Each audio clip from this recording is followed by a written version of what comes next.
kita prihatin, memilukan dan memalukan.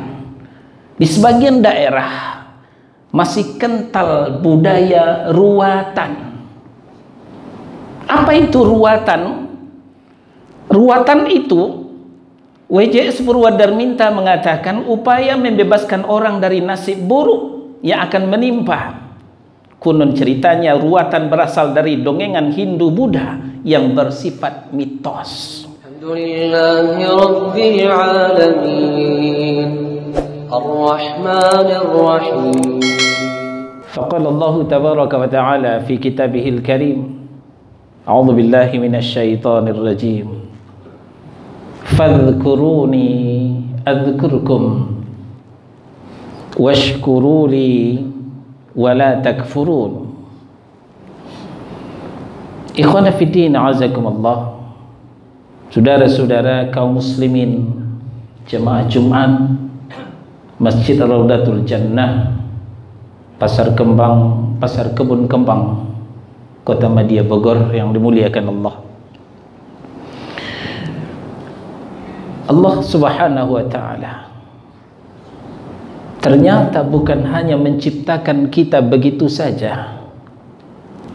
Beliau tahu apa yang bermanfaat untuk kita dan apa pula yang akan membahayakan kepada kita. Ketika ada yang bermanfaat untuk kita, maka Allah tunjukkan jalan untuk mendapatkan manfaat itu.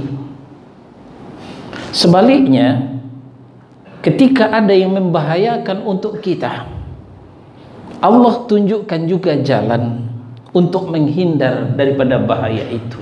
Bahkan Allah lengkapi dengan senjata. Allah dan Rasulnya melengkapi kita dengan senjata.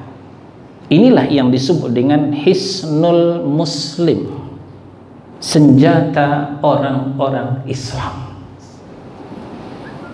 Apa senjata orang-orang Islam itu? Ternyata bukanlah senjata tajam, bukan senjata api. Tapi apa? Senjata umat Islam itu adalah doa dan zikir. Doa dan zikir. Inilah yang disebut oleh para ulama Hisnul Muslim, senjata umat Islam. Kita buka sejarah, saudara-saudara. Di awal pertumbuhan Islam, kaum muslimin sudah mulai diteror. Kaum muslimin sudah mulai dihantui penyerangan, terutama ketika kaum muslimin hijrah ke Madinah. Rasulullah dan kaum muslimin baru hijrah ke Madinah, mulailah diteror, Madinah akan diserang. Maka pada bulan Ramadan meletuslah perang Badar. Meletuslah perang Badar. Konon ceritanya kafir Quraisy menyerang kaum muslimin dengan membawa tentara terlatih tidak kurang daripada 1000 personil. Tahukah kita berapa kaum muslimin yang bisa dipersiapkan oleh Rasulullah sallallahu alaihi wasallam? Tidak lebih dari 313 orang. 313 orang berperang di bulan Ramadan, tidak makan, tidak minum. Dapatlah kita perkirakan pasti kalah. Tapi sejarah mencatat, saudara-saudara, 313 orang ternyata berhasil memukul mundur 1000 orang tentara kafir Quraisy. Kafir Quraisy menderita malu, arang tercoreng di jidat. Balik ke Mekah dengan membawa malu yang tidak tertahankan. Banyak pentolan-pentolan kafir Quraisy gugur ketika itu ditebas oleh pedang-pedang kaum muslimin. Tidak masuk akal, saudara-saudara. Tidak logik. Tapi itulah yang terjadi. Kenapa demikian? Ternyata kaum muslimin membawa senjata rahasia. Itulah dia hisnul muslim, senjata kaum muslimin adalah doa dan zikir. Begitupun bulan Syawal, kafir Quraisy kembali menyerang Madinah. Tidak kurang dari 700 orang. Hanya 700 orang di antara kaum muslimin akan menunggu kedatangan kafir Quraisy, tidak kurang daripada 3.000 orang. Tadinya disiapkan 1.000 orang, tapi 300 orang di antaranya berhasil dipengaruhi oleh Abdullah bin Ubay bin Salul. Hanya 700 orang yang setia mendampingi Nabi Sallallahu Alaihi Wasallam. Walaupun terseok-seok, Rasulullah jatuh, giginya patah, kakinya berdarah, tapi tetap selamat. Kemudian saudara-saudara, inilah yang akan kita coba membagi kepada jemaah pada siang hari ini. Apa hisnul muslim itu? Apa doa dan zikir itu yang diajarkan oleh Nabi kepada kita?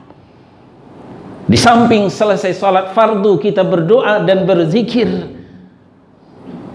Setelah itu sebelum matahari terbit kita juga disuruh berzikir. Sebelum matahari terbenam juga disuruh berzikir. Inilah zikir pagi dan petang. Jadi kalau kaum muslimin mau menang, aktifkanlah zikir pagi dan petang. Fadhkuruni azkurkum. Berzikirlah kepadaku, sebut namaku, ingat zatku. Azkurkum, aku akan mengingatmu, kata Allah Subhanahu wa taala. Kemudian dalam hadis Abdullah ibnu Abbas diriwayatkan oleh Imam At-Tirmidzi, Rasulullah sallallahu alaihi wasallam berpesan, ihfazillah yahfazka, ihfazillah tajidhu tujahaka. Jagalah Allah, Allah akan menjagamu. Jagalah Allah, Allah akan ada di depanmu. Jagalah Allah, tauhidkan Allah, jaga syariat Allah, selalu berzikir menyebut nama Allah, maka Allah akan menjaga kita.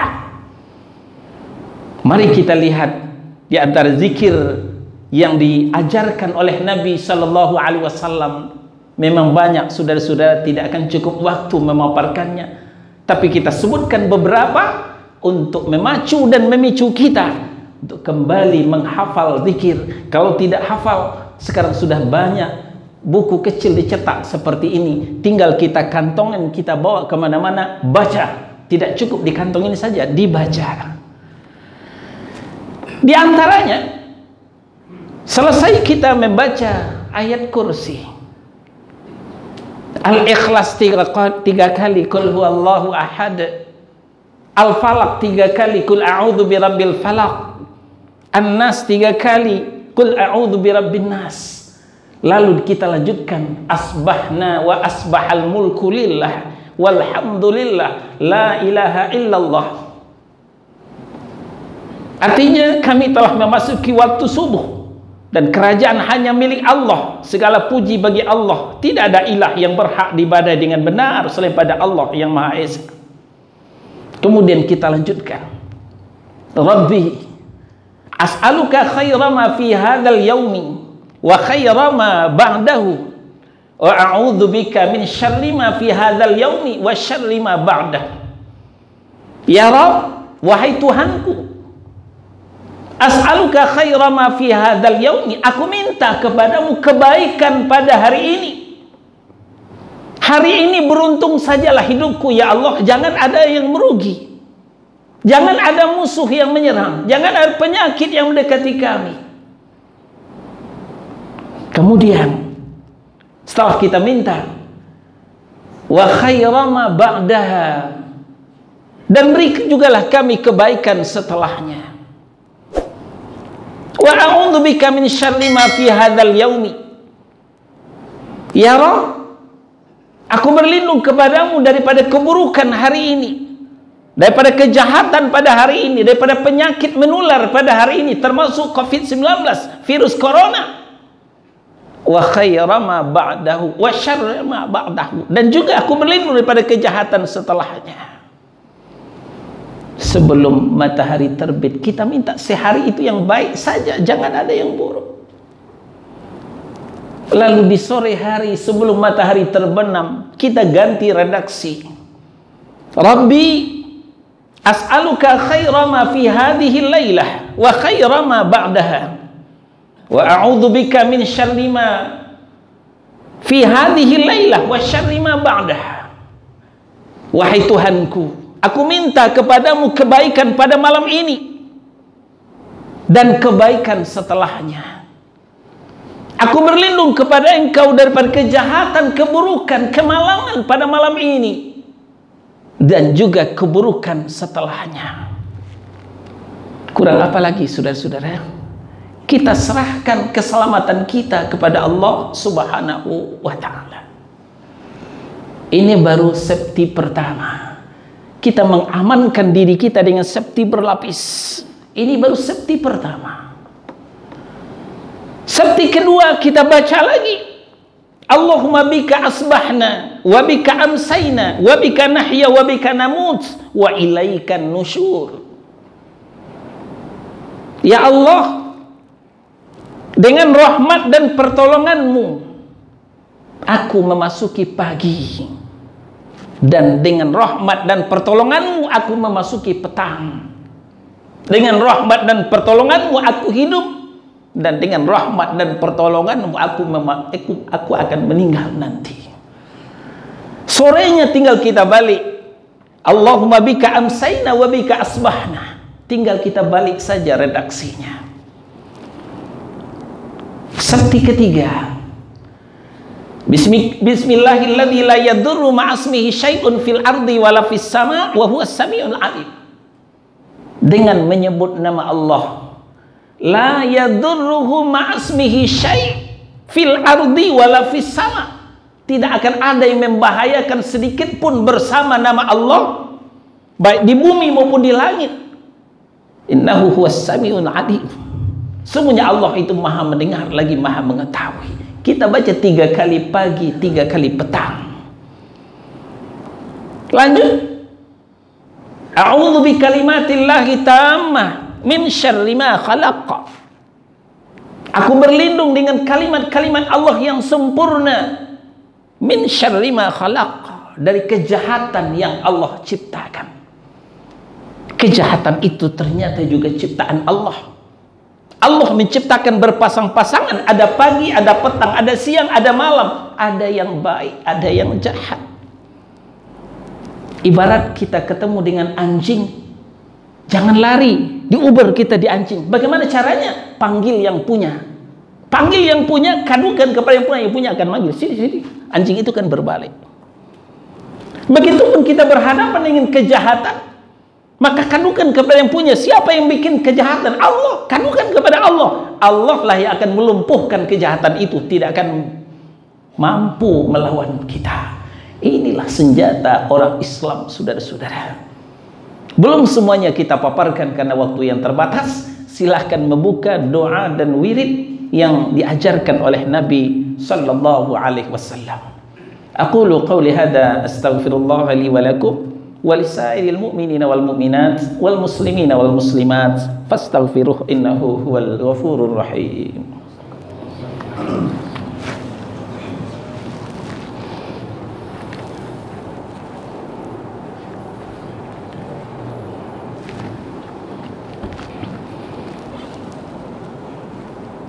Alhamdulillah hamdan katsiran thayyiban mubarakan fih kama yuhibbu rabbuna wa yarda. Asyhadu an la ilaha illallah wahdahu la syarika lah wa asyhadu anna Muhammadan abduhu wa rasuluh. Ya ayyuhalladzina amanu taqullaha wa qulu qawlan sadida yuslih lakum a'malakum wa yaghfir lakum dhunubakum wa man yuti'illaha wa rasulahu faqad faza fawzan 'azima. Faqala Allah tabaraka wa ta'ala fi kitabihil karim, innallaha la yaghfiru an yushraka bihi wa yaghfiru ma duna dzalika liman yasha wa man yusyrik billah faqad iftara itsman 'azima. Saudara-saudara, setelah Rasul mengajarkan kepada kita senjata yang ampuh, yang tidak kelihatan oleh orang, yang tidak kelihatan oleh musuh, maka tidak seharusnya kita ngiler kepada budaya dan syariat lain. Saudara-saudara, kita prihatin, memilukan dan memalukan. Di sebagian daerah masih kental budaya ruatan. Apa itu ruatan? Ruatan itu, WJS Purwadarminta mengatakan, upaya membebaskan orang dari nasib buruk yang akan menimpa. Konon ceritanya ruatan berasal dari dongengan Hindu-Buddha yang bersifat mitos. Ada hajatan di depan mata, ruatan. Mau bertempur di pemilu dan pilkada, ruatan. Mau jadi calon bupati atau wali kota, ruatan. Saudara-saudara, ruatan peninggalan Hindu atau Buddha. Tidak kita pungkiri nenek moyang kita dulu beragama Hindu dan Buddha. Sisa-sisanya itulah ruatan. Apa itu ruatan? Diawali dengan sesajen. Disiapkan sesajen, setelah itu dukun yang sekaligus bertindak sebagai dalang dari pewayangan ketika itu, setelah menceritakan cerita pewayangan, lalu komat kamit membaca jampi-jampi di depan api. Silahkan buka. Di dunia maya itu jelas terlihat. Sedangkan jampi-jampi itu jelas tidak dibenarkan dalam Islam. Innar ruqa wat tamaima wat tiwala syirkun. Sesungguhnya jampi-jampi, ajimat, penangkal, pelet, pengasih, pengelari, syirik, kata Nabi SAW. Tadi Allah mengatakan dalam An-Nisa ayat 48. Innallaha, sesungguhnya Allah la yaghfiru ayyushraka bihi, tidak akan mengampuni dosa syirik kalau mati sebelum bertaubat. Wa yaghfiru ma duna dzalika liman yasha. Allah masih mengampuni dosa selain daripada syirik. Kenapa? Faman yusyrik billah faqad iftara itsman 'azima. Barang siapa yang syirik mempersekutukan Allah, dia telah berbuat dosa yang teramat besar. Tidak ada lagi dosa yang lebih besar daripada syirik, saudara-saudara kaum muslimin. Terlanjur ruatan, segera bertaubat, jangan ulangi lagi. Kita prihatin, ternyata yang memimpin ruatan di Solo kemarin hari Rabu pekan lalu adalah ketua pengurus besar ormas terbesar di Republik tercinta ini. Na'udzubillah, thumma na'udzubillah, wallahu musta'an. Inilah yang dikatakan fitnah syubhat. Fitnah adalah ujian, syubhat adalah kerancuan. Wah, itu Pak Yai buatan nopo-nopo itu, kita ruatan juga yuk. Inna lillahi wa inna ilaihi raji'un. Nah, inilah saudara-saudara, kalau ulama sudah membuka peluang untuk kesyirikan, maka umatnya juga akan berbondong-bondong jadi syirik. Ini pentingnya kita belajar tauhid, saudara-saudara, untuk membedakan mana ajaran Nabi dan mana yang bukan ajaran Nabi. Ajaran Nabi itulah saja yang kita ikuti. Tinggalkan semua ajaran yang tidak diajarkan oleh Nabi sallallahu alaihi wasallam. Fa'tabiru ya ulil absar la'allakum turhamun. Alhamdulillahi rabbil alamin. Ar-Rahmanir Rahim.